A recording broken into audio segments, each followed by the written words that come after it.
What's up, A to Z Sports here live on a Tuesday. Gonna have a interesting, different conversation here. Minicamp does start today. Easton Freeze will be at Titans mandatory minicamp practices today, tomorrow, and Thursday. So 3 consecutive days of really good work on the field for the Titans franchise and for this team before they break for the summer, before training camp, and then everything really picks up. But we're gonna have a conversation today about a couple of veterans, new free agents, guys that are just becoming available on the free agent market that are at positions of need for the Titans, but that creates a fundamental decision the Titans have to make. Because not only are these guys at positions of needs, these guys also have a connection within the Titans organization where there's familiarity. Because I always talk about with free agency, a lot of times it is sight unseen, personalities unknown, fit unknown when it comes to March. But once you get this part of free agency, you start to be able to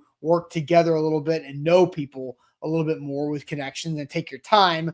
But Germaine Pratt released by the Bengals and Jaire Alexander released by the Packers, both coming out over the last 24 hours or so, and different situations for both, but unique. And the Titans could use, they're better players at their positions than most guys on the Titans roster. But is that the assignment? So we'll talk about that. Ryan Roberts in here with A to Z Sports Film Room. Today, we got throwing shade at the end of the show. So Ryan, what's up, man? Let's get this thing rolling. Well, I'm excited for it, man. A couple of guys that are very interesting potential fits for not only the Tennessee Titans, for several different teams. So I'm excited to get into the Germaine Pratt and Jaire Alexander talk. Before we get going, though, folks, if you are watching live on Facebook, hit that share button on the bottom right-hand corner and make sure it gets out on your feed. If you're watching with us live on YouTube, welcome. And take that YouTube link and send it to a friend of in your life, or an enemy, as we talked about yesterday with Easton, or one of your favorite group chats just in general. Just find that Tennessee Titans fan that you know and let them know that A to Z Sports is live and talking the potential pushing for Germaine Pratt, Jaire Alexander. You'd also repost us on Twitter or X to help spread the word. Don't forget to hit that thumbs up button and like the show before we get going here on a wonderful, gloomy, but wonderful Tuesday morning. But it's gloomy where you are. It is gorgeous where I am. Seriously, it is like not hot. Rub it in, why don't you? Rub it in. I'm sorry. It is like football weather in June here in Nashville. It was foggy this morning, dew on the ground, like 62 degrees when I was out for my stroll at 6 a.m. But yeah, it's sunny now. Like, it looks great out there. I'm jealous of Easton, who's going to be at a football practice here in a couple hours. But let's do it officially. Welcome into A to Z Sports here live on a Tuesday. I'm Austin Stanley. He is Ryan Roberts of A to Z Sports Film Room. We are Nashville's on-demand sports talk network, going live weekday mornings at 8 Central Time on Facebook, YouTube, and Twitch. Links to the show segment by segment on our Twitter X timeline. Hit us up on Instagram, TikTok, and Threads for more great Titans content. Gotta make sure you leave us a 5-star Google review as well. You guys are much nicer in the Google reviews, except for one person. I'll get to that in a second. But also, got to thank our sponsors. They make it happen for us, and they help out all of you. Wilson County Hyundai, make them a part of your new car buying process. See them in Lebanon or online, wilsoncountyhyundai.com. The Bone and Joint Institute, boneandjointtn.org, the region's destination for comprehensive orthopedic and sports medicine care. And the Barton Drury Insurance Group. If you're looking for any type of insurance solutions for whatever your needs, they've got them right there. They are local and online at bartondrury.com. So we've been saying for the last, few weeks that you guys are much nicer with your Google reviews than you are in the chat, except for this one guy. And I'm about to get to it. The latest Google review that came in this morning, I'll have to refresh it, about an hour ago. But we have 156 Google reviews right now because you guys have been awesome ever since Lou Man tanked our Google review rating. But Gary, now 2 hours ago, gave us a 5-star. That's good. But here's his comment. And this is super ironic. Great personalities with access to the Titans full of knowledge. However, they need to do a study on how much content they put out versus time they spend talking about Google reviews, like the show, ads, chat talk, etc. There's more time spent talking about everything else other than the actual Titans content. Great substance, great personalities, great show. Just needs to be more on the topic and less of the fluff. So congratulations, Gary, for distracting us to get more fluff in there instead of just getting straight to it. But no, that's not it at all. We have like okay, maybe a 4 to 5 minute open where we preview the conversation. We do the cold open. We talk about the sponsors. We set things up. We tell you guys to like the show because it helps the company. It helps the content. And then, of course, like we have sponsors because that's important because without them, this doesn't happen. So, Gary, yeah, you got to know what's going on here. And IR says, I mean, he's not wrong. No, he is wrong. He's very wrong. He says we spend more time talking about like the show, the ads, and the fluff than the actual conversation. That's false. That's absolutely false. That's very false. That's false. It's got to be like 90-something% content versus ad reads and stuff, right? I mean, like, there's no way it's even close. Like, maybe if you include the open that I do, maybe 7 minutes of non-conversation out of an hour show, right? I mean, exactly. Usually an hour and 15. Yeah, exactly. Yeah. You guys are just ridiculous and very like. Do you guys realize when you're watching or listening to a sports talk radio station that they take a 5-minute break every 12 minutes? Yeah. Do you guys realize that? Yeah. Well, thank you for the 5 stars, Gary. We appreciate that. That does help the site, so we appreciate that. Yeah. Now let's get to the topic at hand. So, let's talk about the news, right? Because Germaine Pratt, who is 29 years old, had a very productive season for a bad defense with the Cincinnati Bengals last year, has been with the Bengals since he was drafted there in 2019,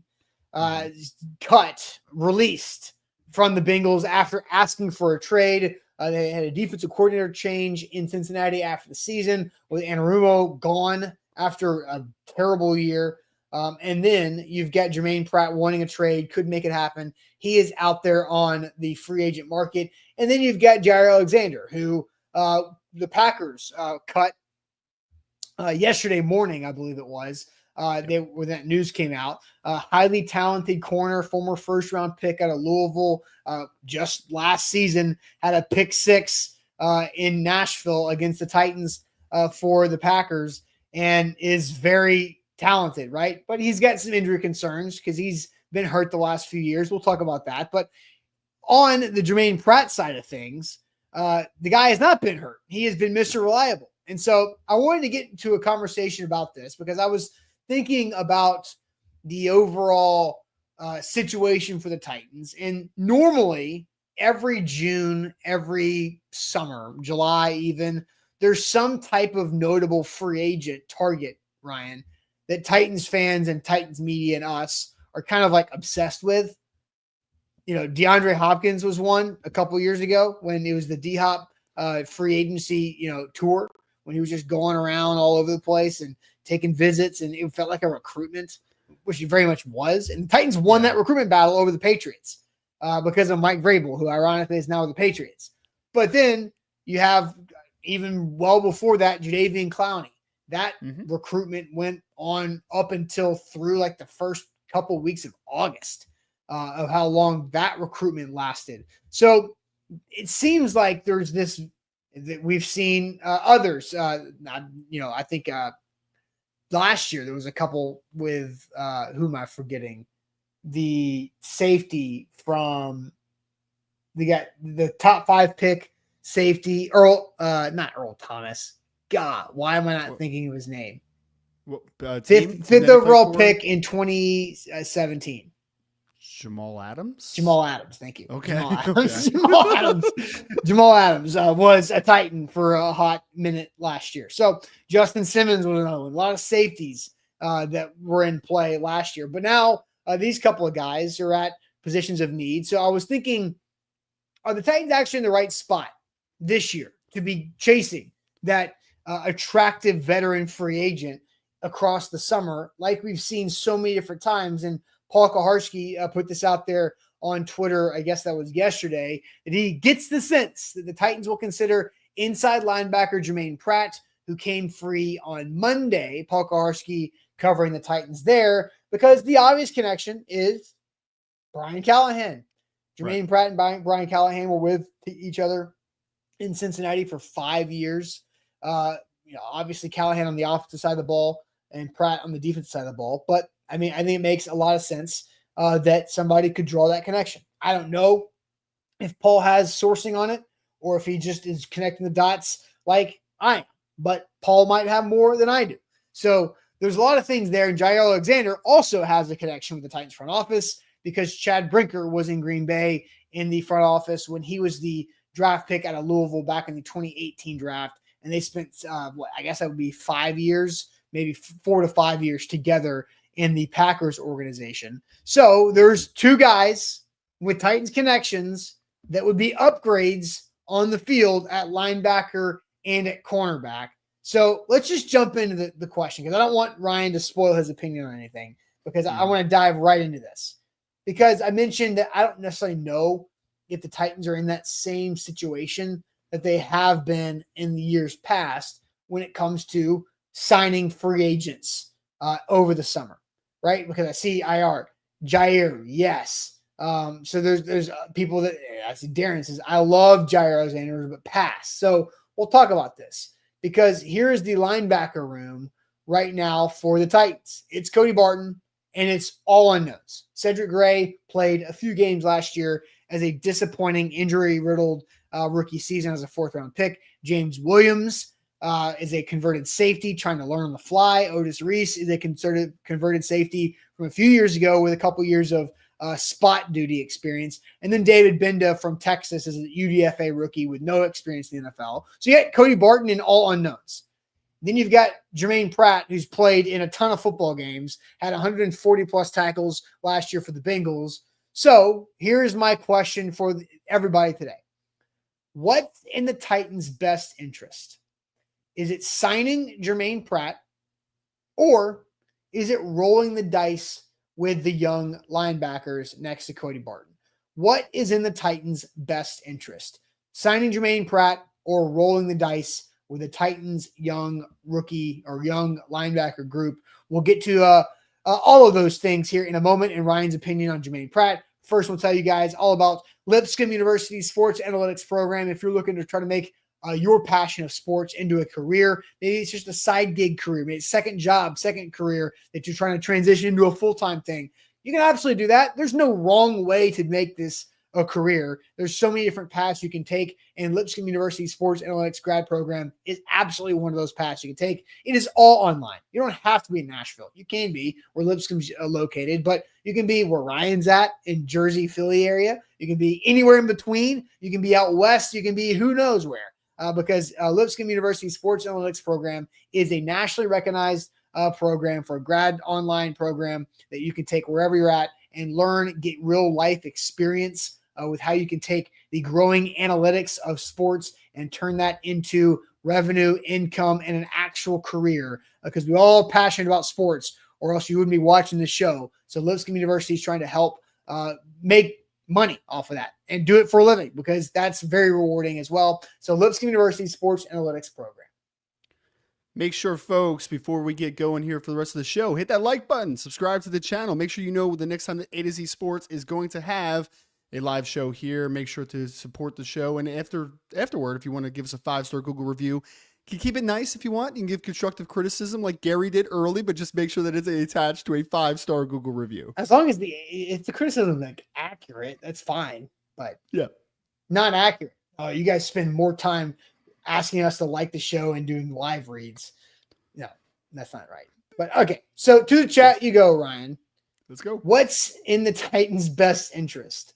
Signing Germaine Pratt or rolling the dice with the young linebackers? Germaine Pratt of the Bengals coming free yesterday after getting cut by the Bengals after wanting a trade after the D coordinator change in Sin City at the end of last season. What are you seeing from the chat? I want to put up a YouTube poll as well.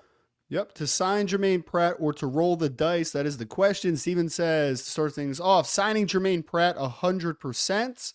Darren wants them to roll the dice with the young linebackers. IR Hoshi also wants to go with the young linebackers. Kaz66 says roll the dice as well. Rolling the dice from Titans Kyle. We need to draft and develop, and we have at least 2 linebackers we need to see develop on the field. We have roll the dice from John Vargas.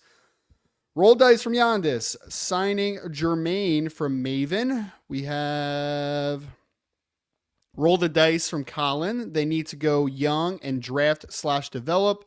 Garrett says they need to sign Pratt and trade Jeff Simmons for Trey Hendrickson. Well, that's a Oh, there you go. all right. Love it.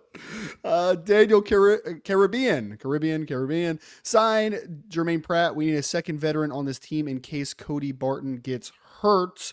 Young guys from Curtis. We had rookie inside linebacker, in my opinion, need to find out what we have while team expectations are low. It's a very interesting perspective there. Kyle Wood says, roll the dice. Germaine is a win now move. We need to find our own stars. Germaine Pratt, signing Pratt from Roz. We have roll the dice from T. Young guys from Darren. Dice from T. Signing Pratt from Roz. I think I already mentioned that one. I think you just said it again. Our young linebackers are mean from... Yeah, Pratt's. I'm seeing I'm seeing some people comment multiple times on this one. So surprising here, a little bit of a surprise here. Yeah. I thought that it would be at 50-50-ish, but I thought that a majority would have said Germaine Pratt's because of the inside linebacker need. But based upon what I am seeing in the chat, I would say that a majority of people, maybe 60+%, are saying roll with the young guys, which I thought was interesting. So a couple of comments that I want to bring up. Somebody said, you read that Germaine Pratt is a win now type of move. I mean, yes, a team that's trying to get over the edge could do that. It doesn't have to be, right? Mm-hmm. It could be that. But right. I look at the Commanders. The Commanders last year signed a lot of veteran leader type guys to 1-year contracts. Mm-hmm. And that's helped them create a culture to win immediately because Jaden Daniels was very good out of the gate. And so I think Germaine Pratt, if Cam Ward is anything close to Jaden Daniels, that could make sense, right? But I also read the comments of, why not find out what you have in the young guys before there are legitimate expectations on this team. And I agree with that too. So, and Ramon says the Titans did too, as far as the free agents, the veteran guy, kind of, right? Like Van Jefferson's one of them for sure. Like they signed Xavier Woods at safety. There's a couple of guys, Draymond Jones and others, but the Commanders did a lot. They were like volume. They like shotgun sprayed veteran 1-year contracts because they needed to. Right. So Ryan, I will toss it to you because I want the YouTube poll that I put up there to mature a little bit longer than the 2 minutes it's been live. But what's in the best interest for the Titans? Signing Germaine Pratt or rolling the dice with the young linebackers? So I wanted to bring up Jason Martinez real quick, who says stick with the linebackers we have, #rebuilding, because I think I missed his chat earlier and he asked for some Facebook questions, Facebook answers to be listed on the show. So there you go, Jason. Some apologies if I missed you earlier. So, man, there's so many different layers to this. So the overall arching perspective here is I would not touch Germaine Pratt personally. Really? I would not. Nope. I wouldn't be in the market. I honestly wouldn't even consider it that far. Like you consider everything, right? Like it's not like, oh, not even going to take a second to think about it. Think about it ultimately, right? Because he had 140 plus tackles last year. He's played in the NFL for several years. He's been productive for the most part, and he's been starter for a long time. Like there's a lot of key attributes that he does bring to the table that are interesting ultimately. The first thing that I go to though is how does he fit in this defense with what you have right now? And my first impulse is he is a Mike linebacker, 6'2 plus, 245, 250 pounds. He is an old school downhill, not going to cover anything inside linebacker. That's what he is. Physical dude. Right. Well, what linebacker position do you actually need potentially to upgrade? It's the will linebacker position. You need speed working in pursuits. You need guys that can potentially play in pass coverage a little bit more. Because here's the thing. Cody Barton can do a lot of what Germaine Pratt does as a football player. He's more physical, more downhill. He's your Mike. With the James Williams, Cedric Gray conversations that we continue to have is about who is going to start next to him at will linebacker, a guy that needs to be a little bit more athletic. First and foremost, I think it's redundancy. Okay. Cody Barton next to Germaine Pratt is a offensive passing games biggest, like that's what they want. That's what they want. Yeah. They want both those guys Those on the field at the same time. So here's the first and foremost, Austin. If you sign Germaine Pratt, I don't think that Pratt and Barton are going to be on the field together a ton. So one, is Germaine Pratt going to come here and be a backup linebacker or a 50-50 split share guy at middle linebacker for the Tennessee Titans? First and foremost, Cody Barton, you gave a decent amount of money to. Is he going to be okay with that? Neither one of those guys is a will linebacker, right? Like they just aren't. So I think fundamentally speaking, they're not a great fit together in this defense. And I do prescribe to what someone said earlier. I forget who you read, but I agree with it, is that Germaine Pratt at 29 years old, I know he just turned 29, whatever. He's got a little bit of a runway here. Is he the right guy in a winning window that is best for your team right now? I would rather personally, because I consider this thing a multi-year rebuild. And I know they've talked about it being a multi-year rebuild. Yeah. This is not a 2025 chasing a championship type of roster right now. It's not. I mean, let's just be honest with ourselves about it. Does Germaine Pratt raise the floor of your linebacker room compared to where it is now? Yes. Does he help you long-term though? Because he is going to be taking reps away from James Williams, Cedric Gray, and those younger guys. Does that actually help you long-term? I don't think so. So one, don't like the fit in the defense with what you have currently. Two, I don't think it's best for your optimizing your future as a team. So I do not like that move potentially at all. Okay. So I agree with you. I'm on the roll the dice with the young linebackers because we had the same conversation about Van Jefferson and Gabe Davis, right? With Gabe Davis at wide receiver, you're going and getting a veteran who is a high level enough player that you have to kind of play, but it's going to stunt the growth potentially of your rookies and your young guys that you were trying to develop long term. Van Jefferson is the level of veteran who is valuable to have on the team, but isn't high level enough to stunt the growth of the younger players in the room. And so for Germaine Pratt, with that scenario, if is he more Gabe Davis where he's stunting the growth potential of the others, or is he more Van Jefferson in this stage of his career where he's good to have, but he's not going to but Cedric Gray or James Williams or Otis Reese and David Bendai, I get the whole Mike versus Will thing, but is he too good or is he beatable? Can these other guys beat him for reps, I guess is what I'm asking. Yeah. Because Pratt's got so many starts, so many snaps, production. You know, it really is the Barton thing though, because if Cody Barton wasn't on this team and you just had a bunch of young linebackers, I'd be like, all right, bring Germaine Pratt in. That's cool. I'll ask this question. All right, let's just say, all right, sure. Let's say it's in March, it's free agency. You have a inside linebacker need for Mike. Mm-hmm. Are you going to go with Barton or Pratt? Wow. Oh man.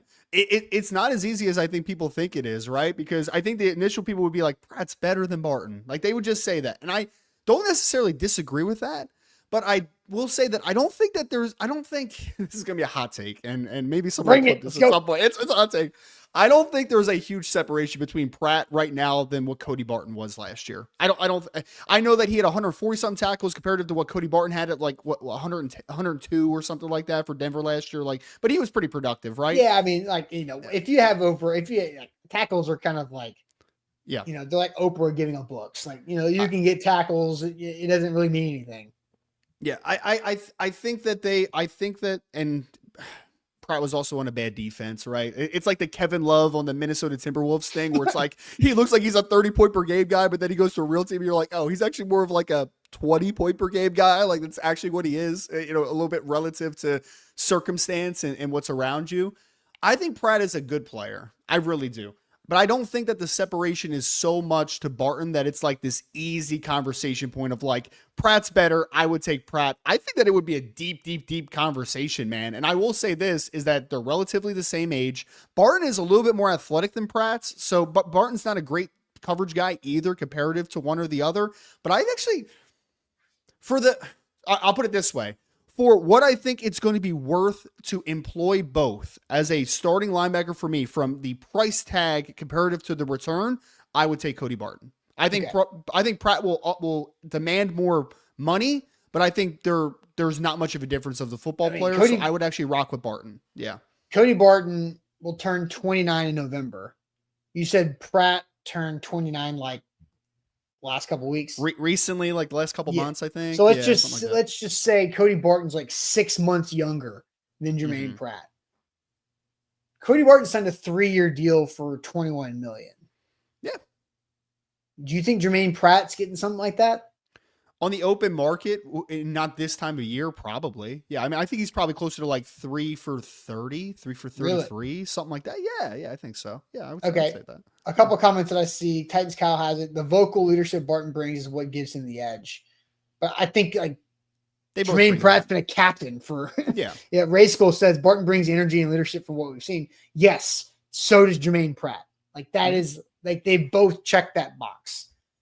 And so I think that's the spot you're in, is that Germaine Pratt also has a lot of familiarity with the coaches, with the head coach, which is good. Like they signed Chido Awuzie last year to help bridge the gap of culture. It didn't work out. Chido got hurt. They ended up cutting him. So I think, again, my overall answer is I think Germaine Pratt would help this team, but I want them to roll the dice with the young guys.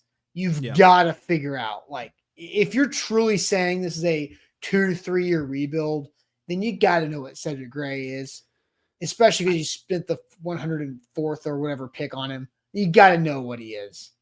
Unless you are positive that Cody Barton can play will linebacker and play it effectively, I think that is because what just happened because agreed for everyone that's been commenting this and what you just said on Germaine Pratt is a leader, right? Like he's been a captain in the room. He's been the green dot, like all that type of stuff. Like he is obviously a well-respected and vocal leader, but he also, this ending with Cincinnati was not very clean, right? Because he was not happy ultimately, right? Is he going to be happy coming in if they're not able to play together? Is he going to be happy playing 50 or 60% of the snaps? Is he going to be happy doing that? I think, and this is from an outsider's perspective, and John Sheeran, who covers the Bengals for A to Z Sports, might know more context to it, but the Bengals defense was atrocious this past year. Horrible. They had a worst record when they scored like 30 points or more. Or when Joe, I forget the stat. When Joe Burrow threw for 300 yards and three plus touchdowns, the Bengals lost more. Something crazy like that because they were just shootouts. And if I'm an outsider kind of looking in like this, Lou Anarumo has been a high-level D coordinator until he wasn't last year, right?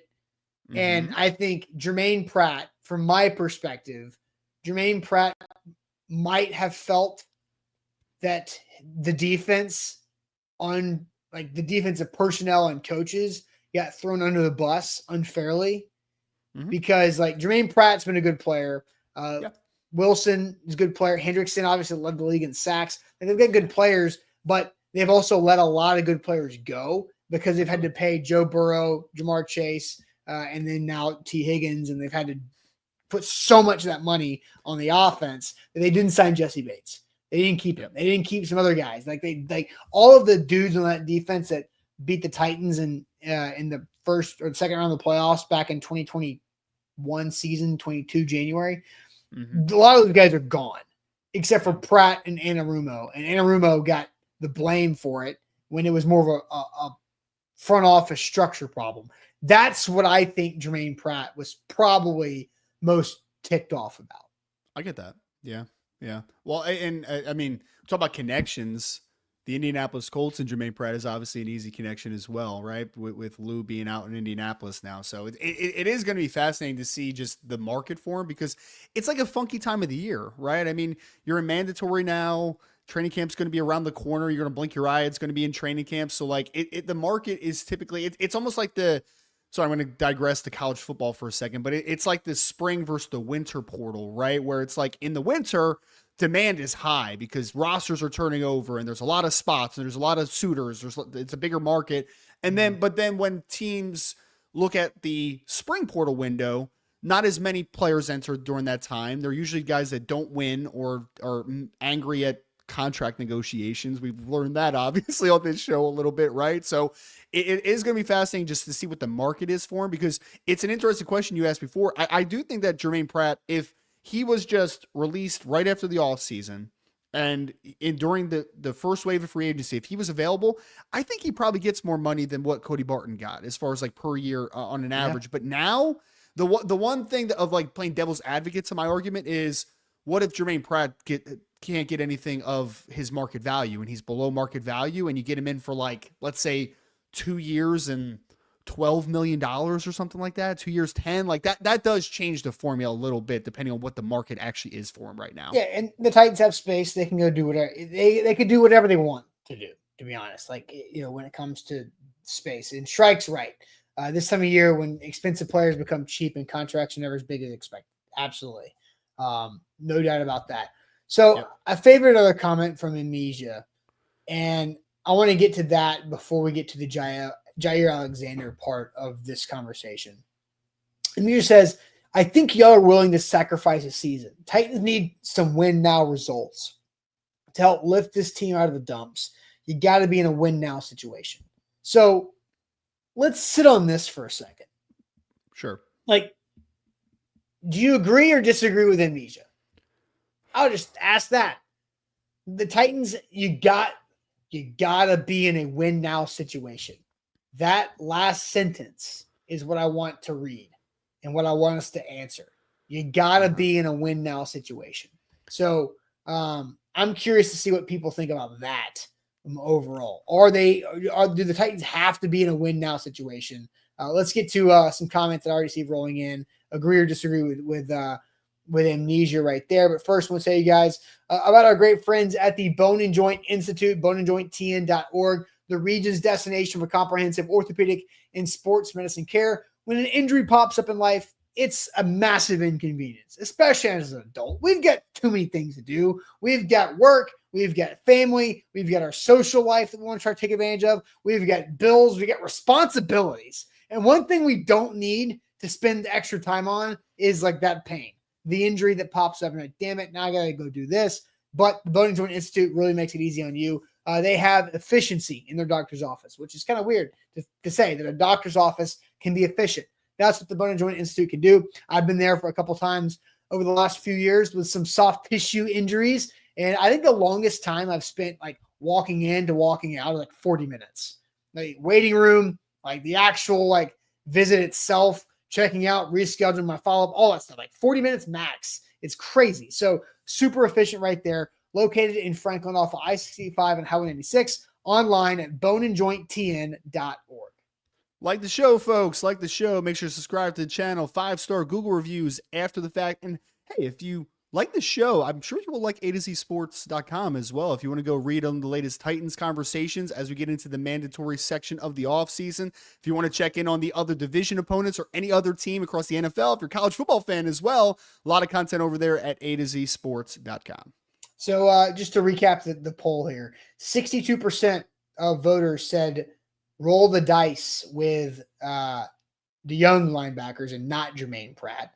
Amnesia comes in. I think y'all are willing to sacrifice a season. Titans need some win now results to help lift this team out of the dumps. You got to be in a win now situation.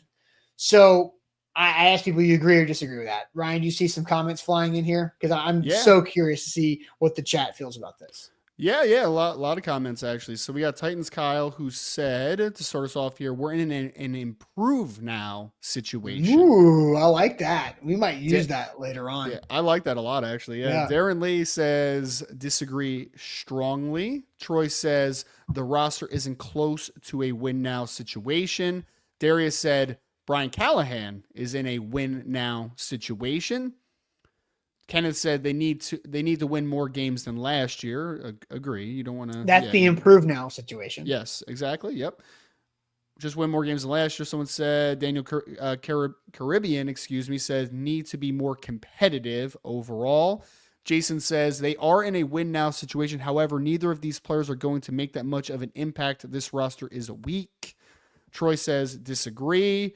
Corey says no. Rebuild ain't a win now thing. Ramon says Cam is on a win now situation. That is his mentality. Okay, that's different.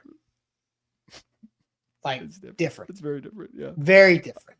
Yori says for Callahan's sake, yes, they need wins. So, like, I think we can understand. Yeah. I think we can understand. Yep. Players are trying to win every game. They're trying to win every play, every rep. They're trying to win that to win a game. And coaches are trying to do the same as well. So yeah. I think coaches, for the most part, maybe changing it to coaches that have some pressure behind them are trying to win at all costs a little bit more. Yes. Right. So I think when the front office is telling you on Friday night after they drafted Femio Oladejo and Kevin Winston Jr. in the second and third round respectively, and they said, we're trying to draft and look and see what are these guys going to be 2 to 3 years down the road. That's what we're drafting for. They are clearly not in a win now situation. That's fair. Yeah. Because if they're in a win now situation, they're not picking Femi. Yep. Right. Well, I would say the double dip makes your argument so strong because it's like you took a developmental pass rusher in the second, and then you took a guy that's coming off an injury in the third. Like, yes, I think when you put those together, especially that says long-term development. When you're like screaming, like, get a receiver, you're like, come on, do something, like screaming at the top of your lungs, and like, 2 to 3 years, these defensive guys are going to be great. and you don't have a pass rusher now. Like, so again, like, I think, no, they're telling you guys, they are not in a win now situation. Like, they are in an improved, I love the Titans, Kyle, improved now situation. Let's put that on a t-shirt. I'm in an improved now situation every day. Amnesia also gave us a super chat. So I think this would be a good, as we're kind of talking through his original comment. Says, number one killer of this team has been morale. That loses them more than anything. Wins changes a franchise as much as any number one quarterback. Let's go. They go hand in hand. Excuse me.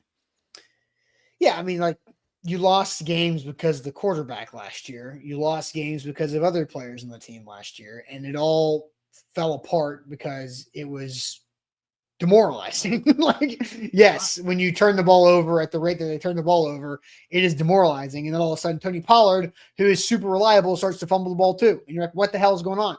And I will say though, to that comment, losses, wins change a franchise as much as any number one quarterback. I understand what you're saying, but I don't fully disagree with that perspective, because if it's not sustainable, right, to continue winning and winning at a higher degree, then it doesn't actually matter. Like, this reminds me of like the New York Giants a couple years ago where they won like 11 random football games, but you still had Daniel Jones at quarterback. Like, it wasn't going Pittsburgh Steelers for the last 5 years or however long it's been since Ben retired. Yeah, I mean, like, winning football games is the ultimate objective, but like right now you are in the position as the Tennessee Titans to build for a long-term outlook and try to win Super Bowls. Like, that is your outlook here overall for the long-term perspective.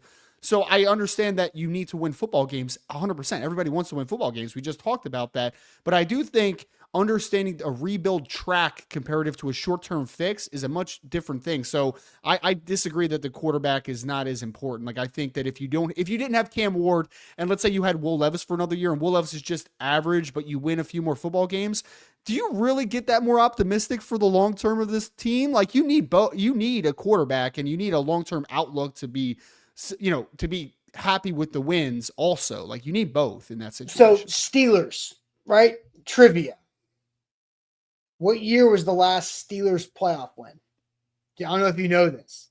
What NFL season? It's like January of one year, right? Mm-hmm. The season of the following year. So season 2020? Keep on going. Back. 2017? The 2017 season? Yes. That's my guess. Back. No way, really? Has it been that long for the Steelers? The 2016 season. Their last playoff win was in the divisional round of January of 2017 over the Chiefs. And that was before Patrick Mahomes was drafted. That's insane. That's a crazy stat. You need to put that on Twitter today. That's a crazy stat. So the point of the super chat was right? Like wins change a franchise as much as any number one quarterback. Like wins are good, and the Steelers have made the playoffs 5 other times from 2018 through last year. Yeah. 2017 to last year. 5 out of 8, I think it was. And they have what? The whole thing is they've never had a losing season under Tomlin. So they've won games, but it hasn't gotten them anywhere since before Patrick Mahomes was actually drafted. Mm-hmm. So I think that like it shows you. And when did Big Ben retire? I think he retired in 2022, 2021, something like that. Something like that. I think it's been 3 seasons since he retired because they had Kenny Pickett for two seasons ago. I don't know, but did you see? I'm not to digress. Did you see Kenny Pickett in his Browns gear? That the picture that flashed on Twitter yesterday. I did not. Zero aura. To quote the young kids, zero aura on that one, man. They just had nothing happening there. Nothing happening. I mean, I will say, if there's one jersey in the NFL that just has no juice, just by like, it's the Browns. Like, I don't know about you, Ryan. When like you're in the locker room before the game and you're getting geared up, the whole look good, feel good, play good. When you're looking in the mirror and you're like, all right, got my jersey on, got my everything where I got my gloves, my towel, my whatever wristbands or accessories you want to add. And you look in the mirror and you're like, damn, all right, let's go play. The Browns jerseys don't have any of that. Like there's just like, okay, let's go do this. Like there's no juice. He just had like his arms weren't covered with anything. He just had a boring face mask. Like it just nothing about that was like, man, Kenny Pickett's about to go ball, man. Like there was nothing. There was no feeling in there, man. And yeah, but I agree. And Ashley just said also their colors are horrible. Yes, their colors are horrible, which is a part of the ugliness there. Yeah, 100%. It's tough to work with brown. Now I do agree. It's from Jason. The all whites look pretty good. You can make the all whites look good because they have like the orange red numbers, not the they have less brown. The less brown you can possibly have on a jersey, the better. So all right. So I think most people disagree with amnesia. You got to be in a win now situation. They have to improve. And somebody commented earlier as well. I don't think we read, but you can improve without winning, which is true because you're trying to set yourself up for 2027, new stadium. You're competing for actually something. And how do you stack your way there? A good way to do that is by also picking high in the draft in next year's draft, but feeling good about your quarterback, right? So I think you can do 2 things at once. So agreed. Let's get to Jaire Alexander on this because the Titans defensive backs, I think they're more about the corners than you did about the inside linebackers. Like Snead, still kind of an unknown, I guess, because of the injury situation. He didn't play very well when he was healthy last year. Jarvis Brownlee Jr., promising. Roger McCreary, inside guy that doesn't really affect Jaire Alexander. But like your outside corners, like Jarvis Brownlee Jr., and then you're dropping down to Darrell Baker, like after Snead. Yeah. So there's the depth disappears quick. So I think the question for the whole Jaire Alexander conversation is the same thing for as the young linebackers. What's in the best interest of the Titans? Signing Jaire Alexander or rolling with the current cornerback room? Because that's the same type of thing. Because I'll just let you jump into it. So you posted the question in the chat. What's in the best interest, Jaire Alexander or going with the current cornerback room that is kind of like, you like Brownlee. Yeah. Brownlee's better than the starter next to Cody Barton, right? Sure. Yeah. Agreed. Yeah. So you at least have capable starters at corner where you don't really at linebacker. So what are your thoughts here, Ryan? I would have interest in Jaire Alexander, and I would have interest because of a couple of different things. I'm a big fit guy, right? Like defensively, first and foremost.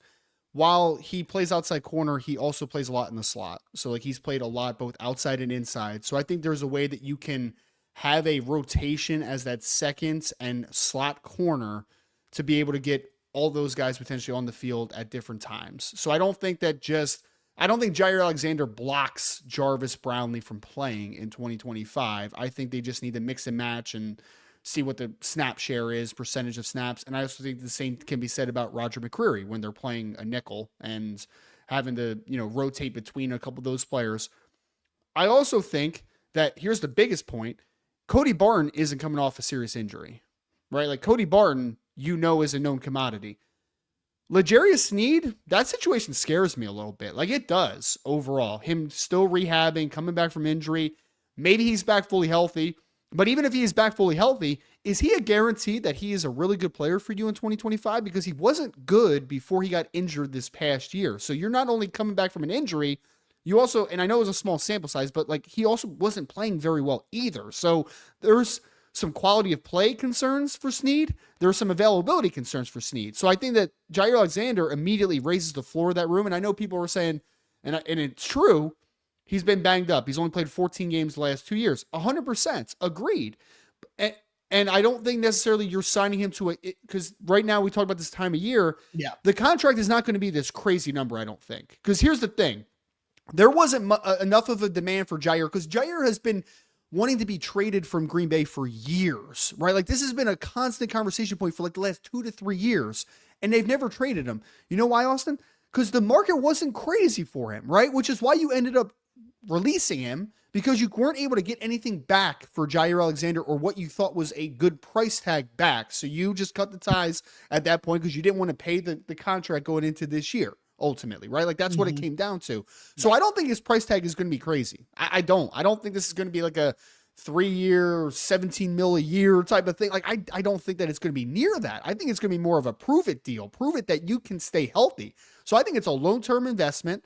I think it helps with the stabilizing the room because of the L'Jarius Sneed coming back from injury as well. Because it sounds like that Jaire is back from injury and he's healthy right now. So that's a good sign, right?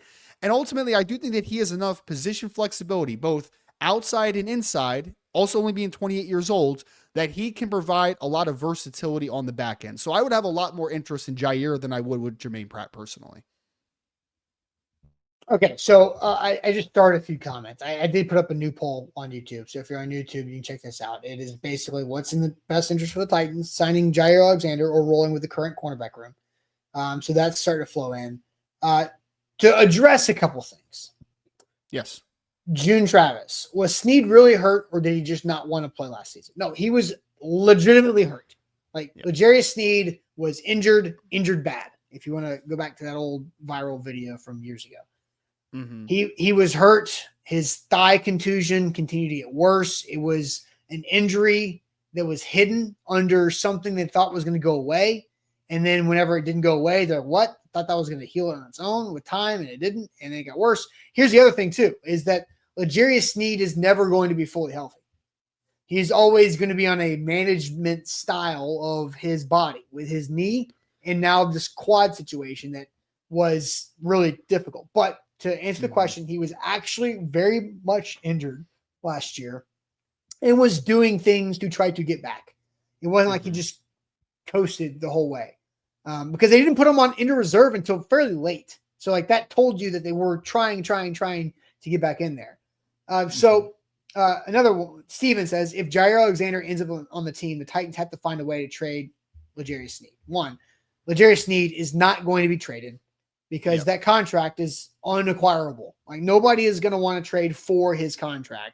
That makes 0 sense. And he's currently injured, coming off of the injury. So you're trading for a bad contract with a player in recovery mode.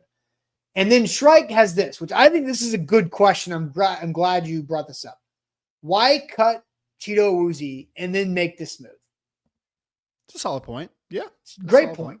Because Cheeto is not as good as Jaire Alexander. But I do respect the perspective of you already had a veteran corner and you decided to cut him to play some of the young guys. Like I get where that's coming from 100%. Because I think I love this comment because it makes so much sense. That's kind of the point of the whole discussion.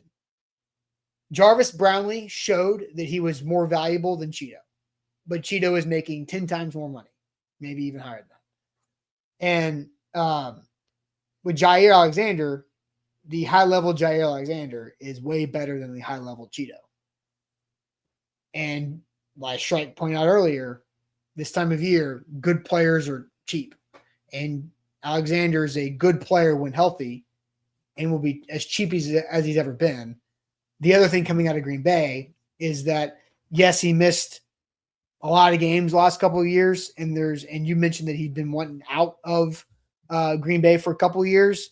There's the narrative that the Packers have been floating around that Jaire Alexander didn't exactly work as hard to, like, he could have played through the injuries more, but he just didn't want to because he wanted out, and there was just this riff. Yeah. I would love to have a conversation with Jaire Alexander because there's a lot of stuff about him out there as far as, maybe not the best leadership, maybe not the best of a work ethic, all those types of things. I mean, ultimately, this is why you do your homework and your due diligence as a football team. Like, they're having conversations with agents, they're having conversations with the players individually when they're allowed to, when they're permitted to. And that's why, like, this, we know in the draft process, like, they have private investigators digging up every single thing about these players, and they're doing similar-ish things on the free agent perspective as well. They don't just blindly sign guys because they're talented, right? They have to potentially be good culture fits.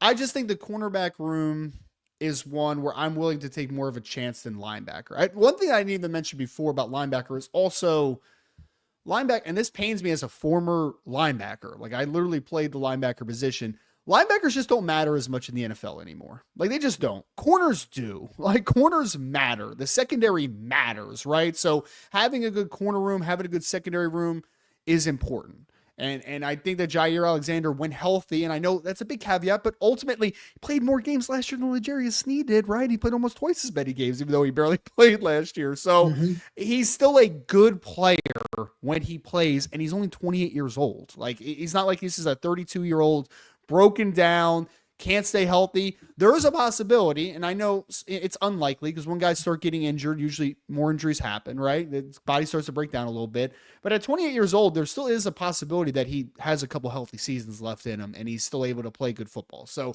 I would just be willing to at least do the homework. And in comparison to the Germaine Pratt thing, I would just have a lot more interest in Jaire than Germaine personally. Well, I think you just mentioned that Germaine Pratt was going to be redundant to Cody Barton.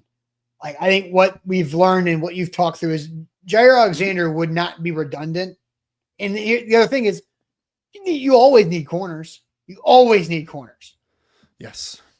You can never have too many corners. That's one of my rules. You can never have too many corners in football because corners get hurt, corners get beat. You got to rotate them. Sometimes you need 4 on the field, and sometimes you have one guy hurt. You need 4 on the field. You got somebody that's not very good on the field, And not to mention, if you take Jaire Alexander and L'Jarius Sneed and you put them together, guarantee you get 17 starts next year, baby. Guarantee you get 17 starts. Just make sure you platoon those guys appropriately. Yes, exactly. That's something I was going to bring back up. Darius asked, does Chad Brinker know anything about Alexander? Yes. Now, Chad Brinker was the assistant director of pro scouting and was a salary cap analyst. Plus the personnel football executive during his time of crossover with the Packers when Jaire Alexander was there. So from 18 through 2022, so that is, I believe, 5 seasons, Jaire Alexander's first 5 seasons in the NFL, Chad Brinker was in that front office under multiple roles: assistant director of pro scouting and salary cap analyst, and then the personnel football administration executive.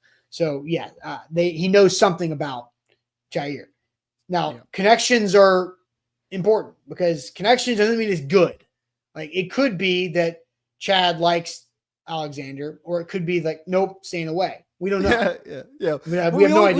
We always talk about it the one way where it's like also if they didn't like the guy, they could just be like, no, not a chance, right? Because it's always like connections. They know each other, and it's like sometimes that's not a good thing. You know what I mean? Like sometimes they know a little bit too much about those guys, which steers you away. The other thing is that Chad was a pro scout, assistant director of pro scouting when Jaire was drafted. And I don't know, every organization is different, but how involved are pro scouts who are scouting the other pro rosters? How much are they involved in the draft evaluation from the college scout perspective? We don't know unless we get very specific with Chad Bringer. Was he still in the pro scouting department while Jaire was Like, how long was he in the pro scouting department for when Jaire was actually playing on the Packers? The whole time. The whole time. Yeah. The whole time. The 5 years that they crossed over, Chad was in the pro scouting department. Okay. So he's still doing some, I know he's, working on other teams and free agents and stuff, but he's still doing some self-evaluation of the roster and stuff like that. So he's seen a lot of Jaire, obviously. So, yeah. So there's that, right? And Rooney asked how much cap the Titans have. Plenty. It's like, 20 to 30.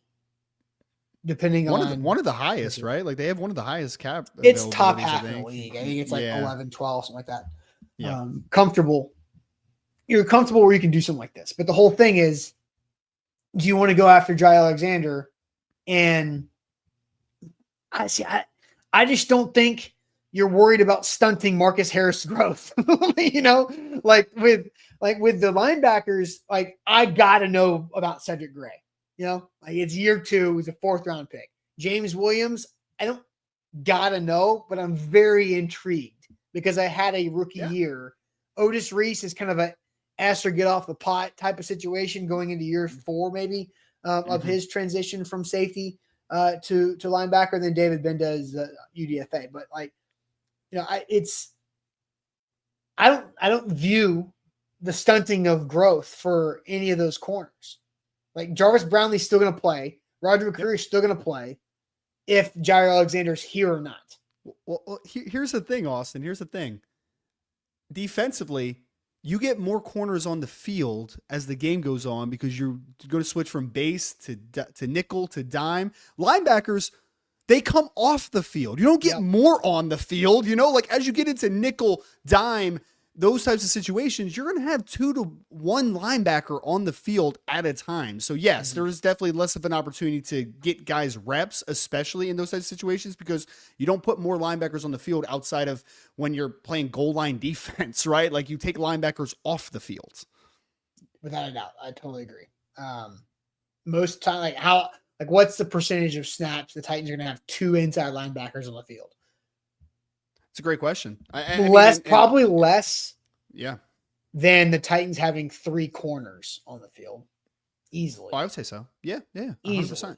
Yeah, I would say easily. And I mean it even comes down to like I think, don't quote me on this, but it was maybe last year or the year before, there was one team in the NFL that played base defense over 50% of the time. Right? Like it just does not matter as much anymore. Like it just really doesn't. So yeah, I mean, linebackers come off the field. That's why, and someone earlier in the show, forget who it was saying, oh, well, you can play one at Sam linebacker. Guys, how often are we keeping 3 linebackers on the field in today's game? Like how often does that happen? Like it just doesn't happen ultimately, right? And you're not, especially not giving a good price tag to a Sam linebacker today. That's like goal line, like goal line situations, right? Exactly. And even then, I don't know. You might have more D linemen and more safeties than you have Sam linebackers on goal line situations. So you said if you're voting in this poll, Ryan, you're going Jaire, right?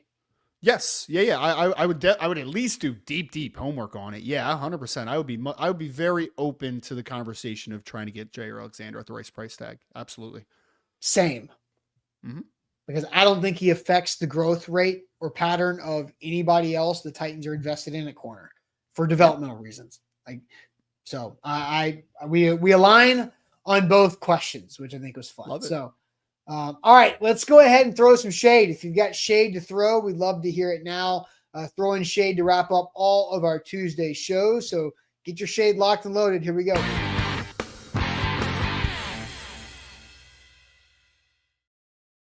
Shout out Wilson County Hyundai. Make them a part of your new car buying process. Go see them in Lebanon or online at wilsoncountyhyundai.com for your new vehicle. All right. shade time. If you got some shade, hit it in the chat. I will start with my shade because, Ryan, I told you the story before the show. Yesterday, lunch-ish time, I was like, I'm going to go on a coffee run. So I drive down the street to the nearest coffee shop, which was, an 8 to 10 minute drive. I didn't check the weather. No clue.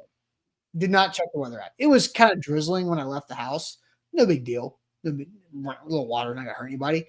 When I get to the coffee shop, I park in the parking garage, and it is like a monsoon downpour, sideways rain, all types of crazy stuff. And I'm standing, I have like 100-foot walk from the edge of the parking garage to the coffee shop door.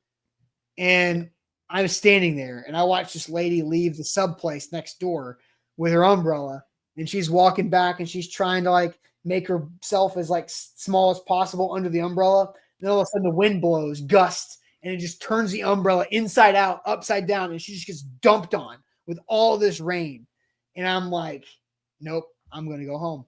So I just left. So the shade is not on the rain because that was happening, and it was going to be like that for an hour.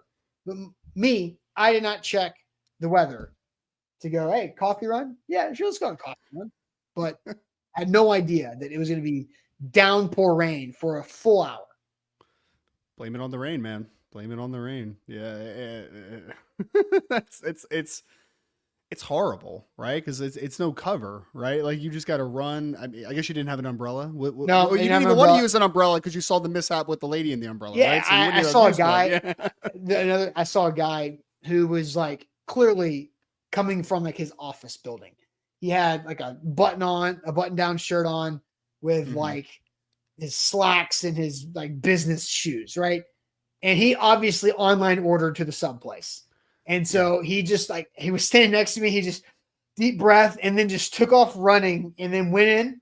And then like a few minutes later came sprinting out with his sub, got to the under the parking garage. And then he just had the most defeated look on his face because he dropped his phone.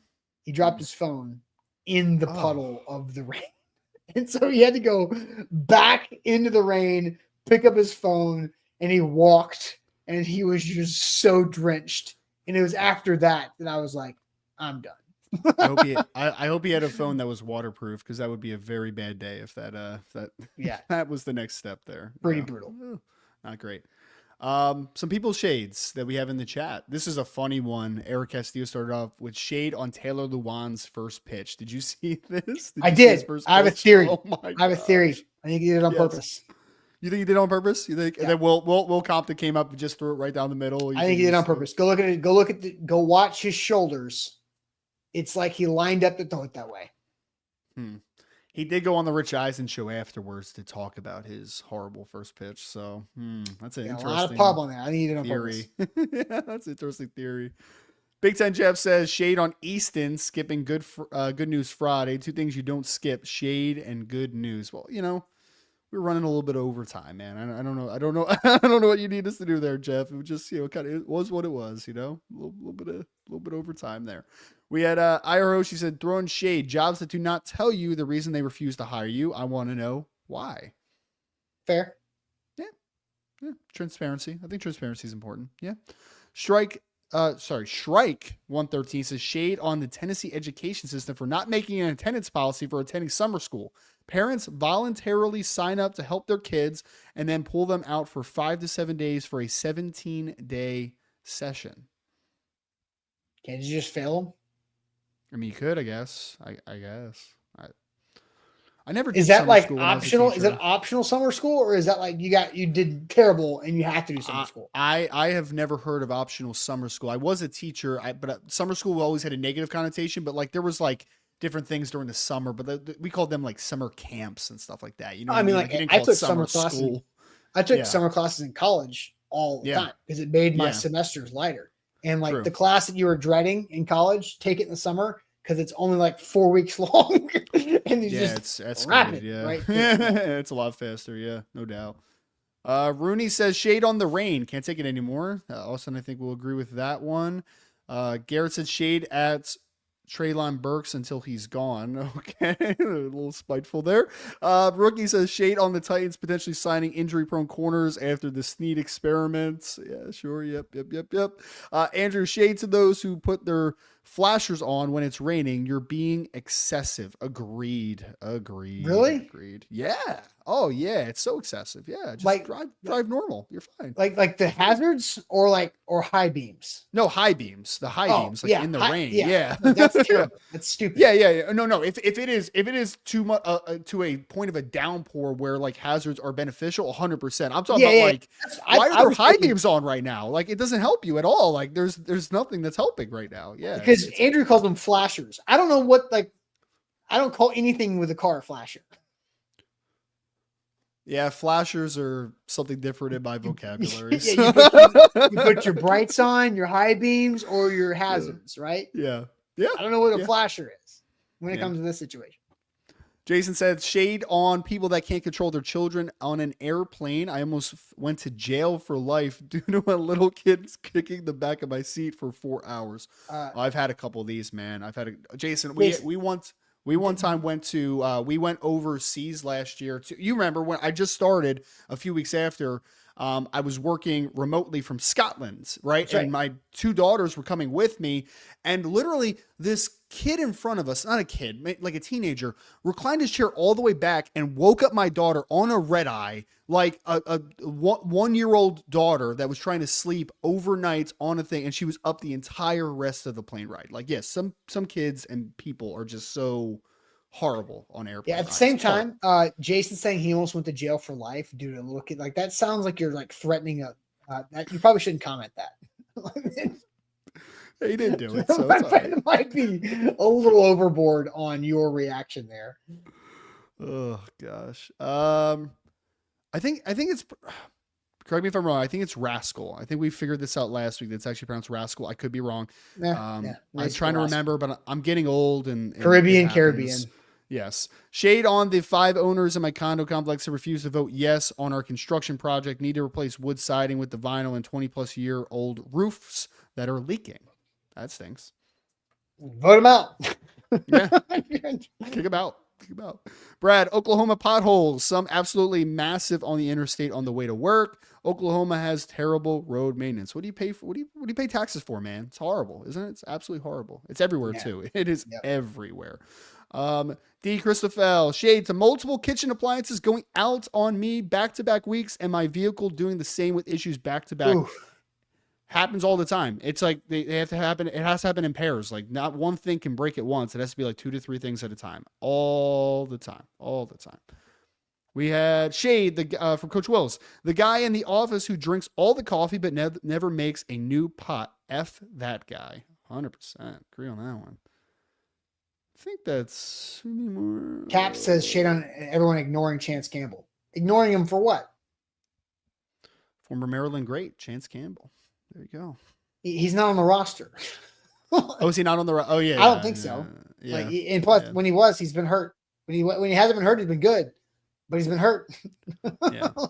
Rookie 18 said, shade on Vegas for being so damn expensive. What's next? Charging a fee to use the bathroom in the resorts? Okay. Yeah. Anyway. Caps. He needs to be on the roster. He can't stay healthy. Caps. Like, come on.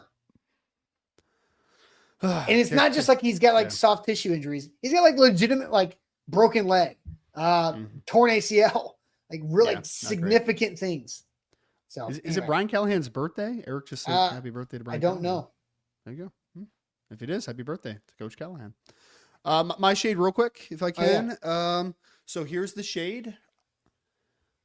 It's coming from a world of, why can I never talk to anyone on the phone at a company or a business, right? Everyone has this, right? It's like the water company, the electric company, the bank, whatever. You're trying to call someone and talking to someone, and you never get anything except for the automated machines.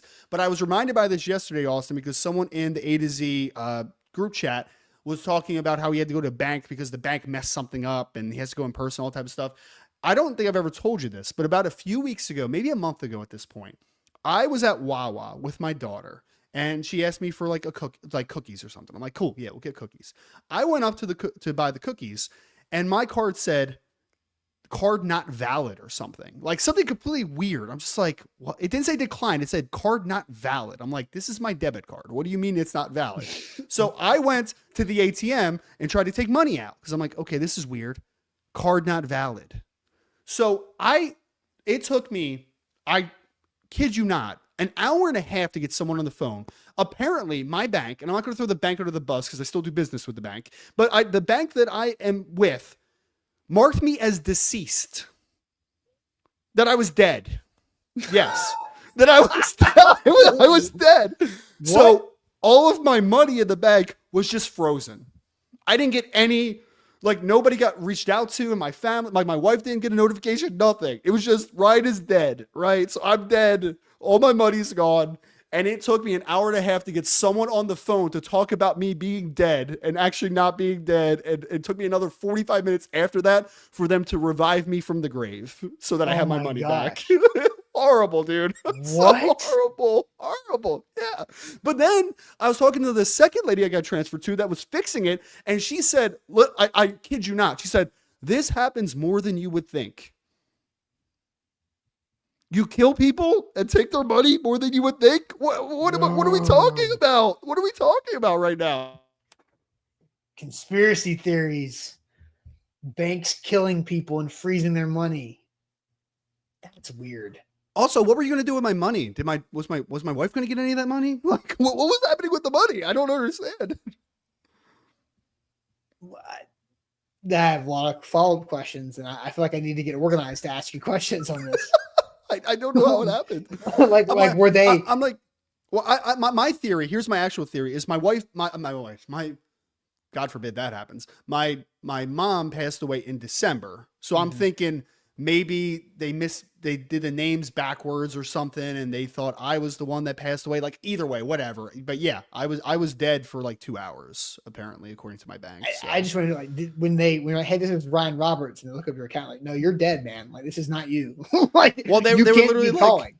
They literally looked it up. I gave them like all my account numbers and everything, and they're like, this account is marked as deceased, and I'm like, well. Nope. I'm here. I'm on the phone. I'm on the phone right now. So. I'm calling you right now. So that's nuts. Yeah, it was. Yeah. Well, no, Rascal. I do online bank. Like I don't go in person, but I literally tried to sign in, and it said on my accounts frozen, or like it just said there was no money in there, and I'm like, oh, there's money in there. I promise, there's money in there. Like, yeah, that's crazy. Oh man. All right. Well, we're going to end on that. Ryan's no longer dead. So good. I'm glad that didn't happen. So, we'd be in a really tough spot if that would have happened, man. That'd be brutal, but, no, I'm glad Ryan's alive and kicking here. So, we're going to have a great week of shows the rest of the way, because the 3 consecutive days of Titans mandatory minicamp starting today. Easton will be out there in roughly an hour. Brian Callahan on his actual birthday. Yes. Happy birthday, Brian Callahan. So we'll see if he gets asked that at the podium at 10 o'clock here in 37 minutes. So Brian Callahan turns 41 today. So happy birthday, Brian Callahan, for what it's worth. And will Jeffrey Simmons be at practice today? Ooh, find out. That's it for us. Make sure you hit that like button, like the show. And we'll catch you guys later on this week. Appreciate it as always.